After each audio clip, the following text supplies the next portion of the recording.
Alors, je ne sais pas si juste précédemment vous avez regardé le Customer Advisory Board qui a été présenté par Rachel, mais ça permet d'amener un autre canevas que je vais un peu utiliser et qui va peut-être vous paraître enfantin, mais c'est pas grave. Euh, Souvent, on a besoin de ne pas se faire aspirer par les demandes des décideurs. Mhm, Et ce canevas sert juste à mettre ça en évidence. mhm, Ici, on va dire que c'est l'influence sur cet axe-là. mhm, Mais il y a deux types d'influence. Il y a l'influence, on fait un produit pour, oula, mais je ne sais pas dessiner, pour une personne. mhm. Mais il y a des personnes qui veulent influencer la façon de faire le produit. Donc Mhm, deux types mhm. d'influence, à qui on pense et qui Ouais. nous pousse à faire certaines choses. Et ici, on va dire que c'est l'impact, mais l'impact, entendez-le, pas forcément comme on en parle avec valeur, c'est l'impact quotidien.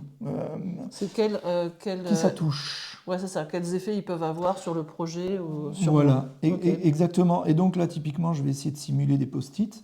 On demande aux gens, ben, parmi tous les gens, tous les profils, tous les personas, Mhm, les mhm, utilisateurs qui naviguent autour du produit, mhm, placez-les-moi là. Et donc mhm, évidemment, un grand décideur, généralement, il est là parce qu'il influence beaucoup. mhm, Mais le guillemets vrai client, souvent ils sont par là parce qu'on le fait pour eux et c'est eux que ça impacte au quotidien. Et mhm, souvent une équipe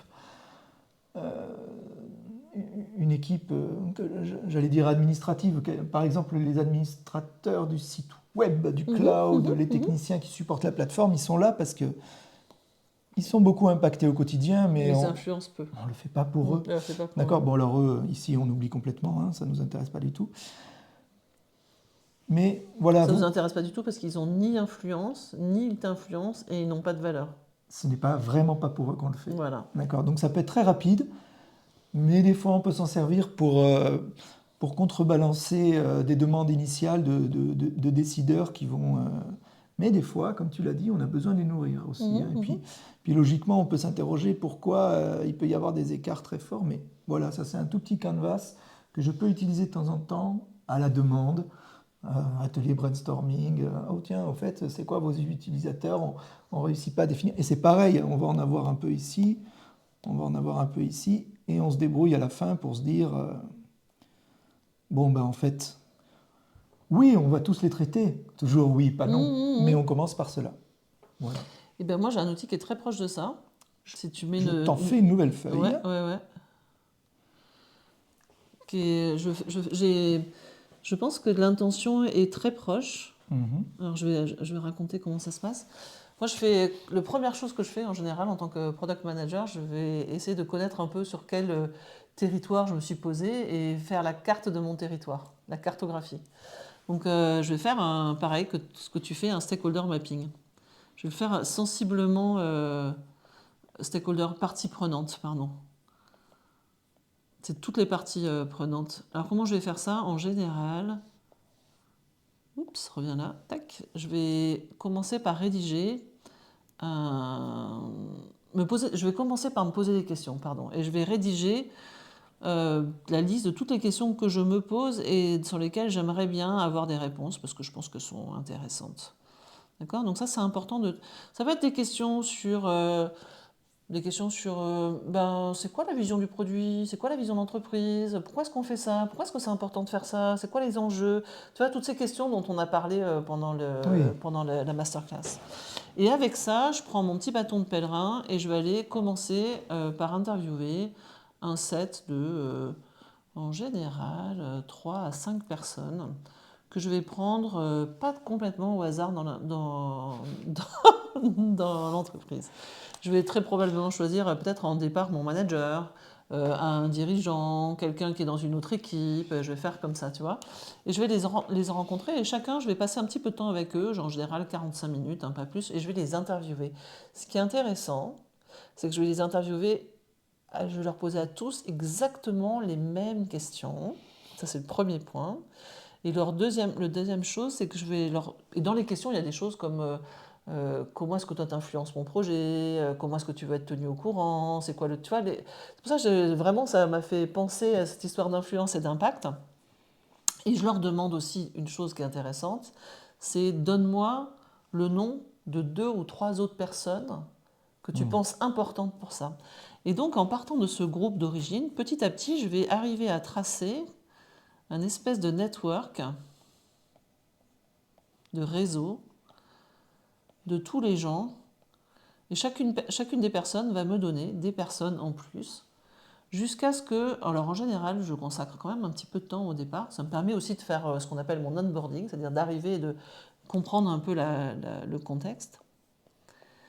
Et puis à un moment, je vais voir que les gens, les réponses qu'ils me donnent, ça reboucle sur des gens que je connais déjà. Et ben en faisant ça, j'ai commencé à déterminer tout doucement dans l'entreprise la cartographie de la forme un peu invisible de mon produit, des gens dont je vais avoir besoin, de voir aussi comment ils sont connectés. Et ensuite, sur ces questions-là, je vais me poser la question de, avec les réponses, je vais faire exactement ce que toi tu as fait.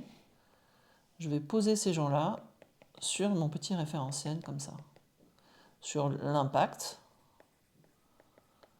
et l'influence. Je veux dire, lui là, clairement, il est ici. Elle là, elle est ici. Lui là, il est ici. Et je vais essayer de voir un peu comment je vais les positionner sur ces cadrans dont tu m'as dit. Parce que de là va dériver pour moi en tant que product manager ma stratégie d'engagement, ma stratégie de management. Ce qu'il faut comprendre avec les parties prenantes, c'est que si tu ne les manages pas, c'est eux qui vont te manager et c'est la catastrophe.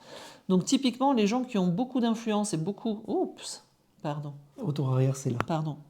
Les gens qui ont beaucoup d'influence et beaucoup d'impact, ceux-là, je vais les garder assez près de moi. Je vais très probablement avoir une stratégie de communication assez fréquente. Je vais faire quelle communication, quelles données ils ont besoin. Je vais probablement les consulter, voire même les associer à des décisions. Ceux-là, ils n'ont pas beaucoup d'impact, mais ils ont une influence. Du coup, je vais communiquer différemment avec eux. Je vais peut-être avoir une communication qui va être asynchrone, peut-être du mail ou une newsletter ou quelque chose comme ça pourrait suffire. Je ne vais peut-être pas les impliquer dans la prise de décision, comme ils n'ont pas un impact très fort. Par contre, je vais peut-être leur demander des conseils ou aller les consulter régulièrement, peut-être dans un Customer Advisory Board, si c'est des gens qui sont extérieurs à mon organisation. Donc ça, on va leur demander du conseil. Ceux-là, ils ont beaucoup d'impact. Et pourtant, ils n'influencent pas mon produit ou je ne les influence pas. C'est typiquement des gens qui peuvent être un peu des francs-tireurs dans mon organisation, qui peuvent du jour au lendemain mettre la pagaille. Donc ceux-là, je vais les garder assez occupés. Je vais avoir une stratégie d'occupation. Et ceux-là, comme tu disais, ils n'ont ni impact ni influence. Je sais que ces gens-là, je vais pouvoir me permettre de les ignorer dans le bon sens du terme. Et ça, c'est intéressant parce que dans mon réseau, il y a énormément de gens. Si tout le monde a la même place à mon oreille, je vais me retrouver saturée. Donc ça me permet aussi d'équilibrer les forces. Très bien, je note 2 choses que j'aime particulièrement. Donc le relief, dont tu parles à nouveau, et aussi la fausse naïveté de tes questions et de tes choix. Et ça, c'est une arme très tranchante. Tout à fait.